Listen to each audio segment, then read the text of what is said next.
Hey, I'm Ted Santos. You know me, the host of Straight Talk. And I have a really big message for you today. It's ultimately about accountability.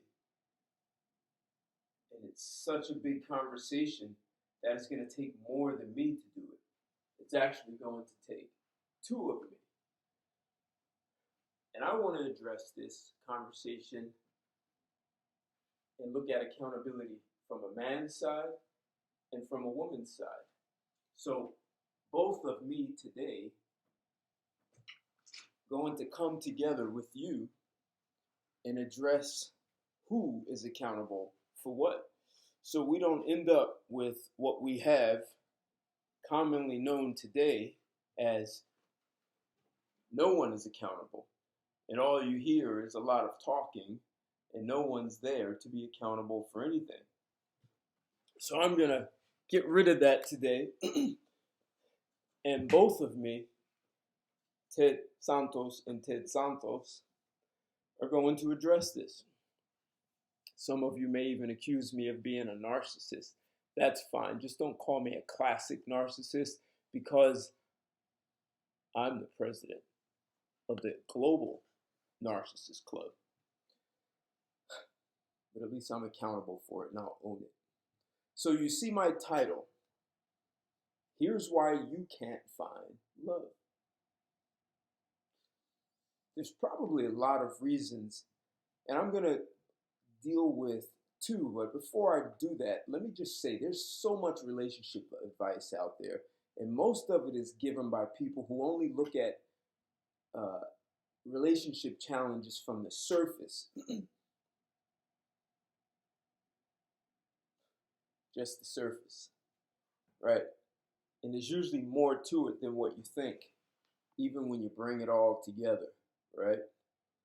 But if you just look at it from the surface, a lot of people avoid, they only look at it from the surface and through their own eyes, right? Through the challenges they've had. It's like they can't see past their nose. And because they're not looking at the bigger, the broader picture and deeper implications, they can only see relationship challenges through their own perspective and what their environment taught them. And then they give advice based on surface problems. As you can imagine, you may be only giving advice to deal with the symptoms and not really the source of the problem. So the problems actually never go away and they perpetuate for generations because everyone is going around with solutions that only deal with the surface. I mean, that's like you go to a doctor's office and you walk in and he looks at you and says, oh yeah, here's some medicine. I can see you probably have this problem with that limp you have. They do no diagnosis, no x-rays, no MRIs, nothing. And he prescribes you medicine. That is malpractice. And both those doctors should be sued, unless one of them is hiding in the other. So, on the other hand, some of you may say people can't find love because of social media. Well, the divorce rate, it's been very high well before social media. So social media didn't do it. It may televise, it may commercialize many of the problems that already existed that were always there, but now you see them out in broad daylight. So let's look at this from another perspective. Who goes first? So let's first look at a broader perspective, right? And there's something called the human paradigm. Technically, there's only one paradigm, whether you live in China, India, the US, Canada, Mexico, Brazil. There's not a paradigm for him and another one for me. The challenge is no one knows who created the human paradigm. Nor do we know if the human paradigm we're living is the original one that was created, yet we live it as though it is. So remember that game of telephone? It's like, hey man, yo, da, da, da. And then he whispers it to someone else, and then they whisper it, and then whisper it, and whisper it. And when it comes back to you, it's nothing like the original message. Well, just think of the human paradigm. Wherever it started, whoever created it, and we don't know if whoever created it did a good job of what they created, but wherever it started may have had a certain intention, and we may have strayed so far from it that we're doing things and we don't even know why we're doing them. So we live justifications. And yes, all of this has to do with why you can't find love. And I'm going to lay this out. But as a society, we have justifications. So just think of us as a society as long as you can justify something, you don't have to be responsible for the consequences. So let me give you an example. First, I'll tell you a story before I give you that example. I heard this story of a woman who was preparing a ham to put it in a pan, and many of you may have heard this story, but for some of you who haven't, hear me out, and then I'll make it relevant. So the woman's cutting one end of the ham and cuts the other and then puts it in a pan, and her husband, they're having a conversation. He's talking to her, and he asked, honey, why do you cut both ends of the ham before you put it in the pan? She said, I don't know. My mother did it. And he said, well, why did she do it? I don't know. Well, let's call your mother. Call mom up. Mom, why'd you cut both ends of the ham before you put it in the pan? And mom said, I don't know. My mother did it. Well, why did your mother do it? I don't know. Let's call grandma. So they call grandma. Grandma, why did you cut both ends of the ham before you put it in a pan? And grandma said, well, when I was married, it was during the Depression. I couldn't afford a bigger pan, so I cut both ends of the ham and put it in the pan that I could only afford, and it was small. So that's how, the only way I could get the ham to fit in the pan was to cut both ends and then cook it. So now here you are 2 generations afterwards who can afford a much larger pan, and they have no reason to cut both ends, yet they continue with this tradition. And they don't even know why they are doing it. And there are many parts of our lives that are exactly that way. We just follow traditions and don't understand the original intent. And perhaps the original intent is actually obsolete. And we're living like we have no choice, and that's the only thing we can do. So let's look at this now from what could men be doing that follows the same thing.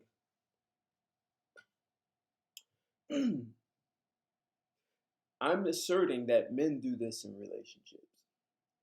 They justify the need for polyamorous relationships. They justify cheating. They talk about, well, in Africa, all men had multiple wives. So that's our natural way of existing in the world. They have no idea why men had more than one wife. Perhaps that's a lost tradition. And we just are like cutting both ends of the ham and putting it in a pan and not knowing why. So if that doesn't work, they say, well, look at the animals and what male animals do. A lion has a den, a pride of many female lions. They don't use monogamous animals like the wolf. The wolf mates with one for life. And that alpha male only wants to mate with an alpha female. He does not want to weaken his offspring by mating with a beta or anything else. He only mates with the alpha. We don't talk about that. Why would you want to even engage with someone who's less than you? So, in addition to saying, it's a tradition and we don't know why, there are things a man will never do with his wife, yet he'll do it with his mistress. In his mind, he can justify. As you see, we justify by using tradition in Africa, we justify by looking at other animals, and then we justify by saying, well, sexually, I would never do this with my wife, but I'll do this with that other woman. So now I need two.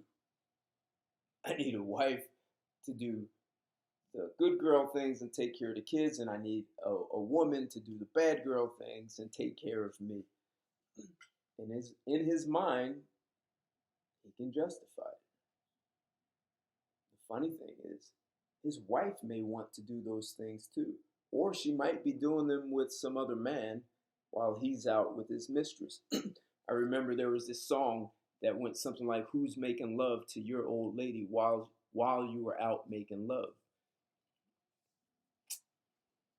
Not so funny when it happens.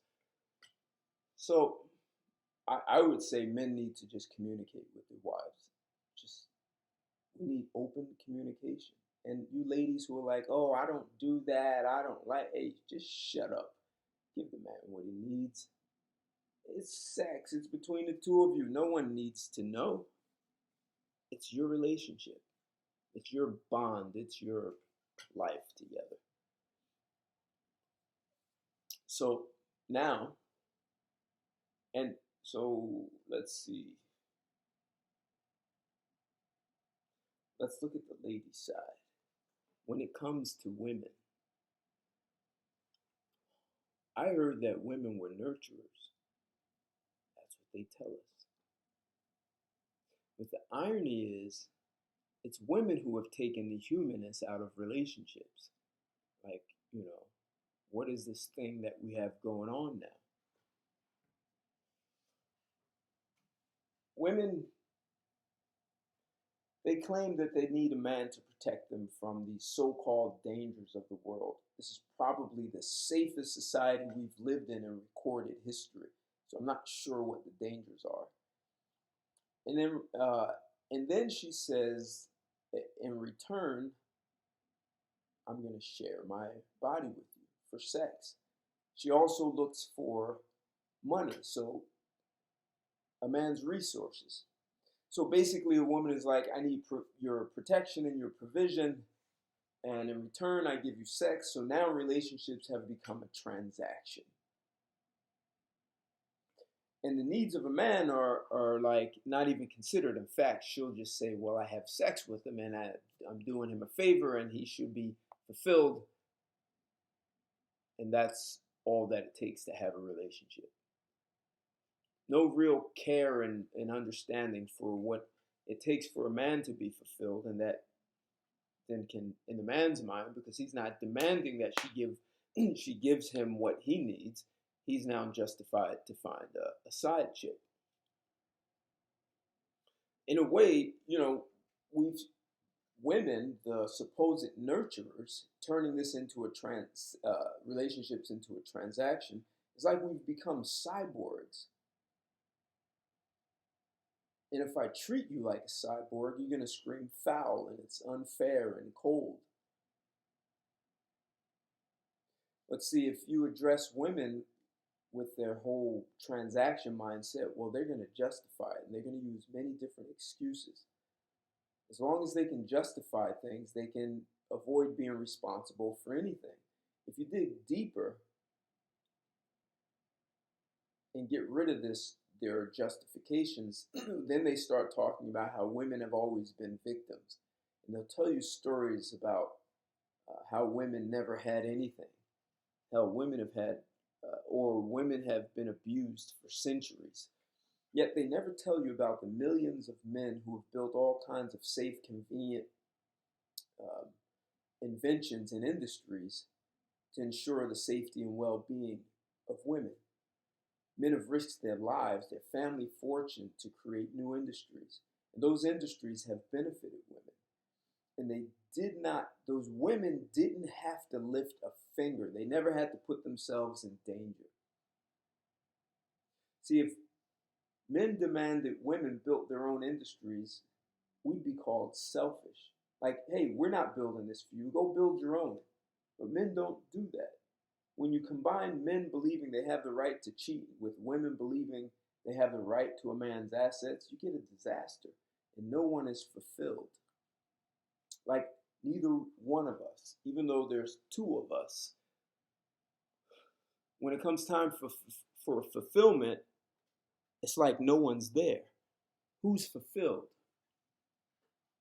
And just a quick, for another one for you ladies, what I find fascinating is that for decades they did these national surveys in the US, and they would ask women a question: which is more important in a mate?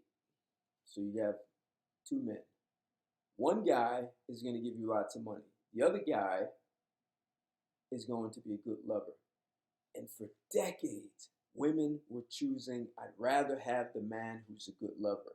And then somewhere around 1983 or 84, that disappeared. And women chose, show me the money. I don't care if he's a good lover or not. I just want a man with more money.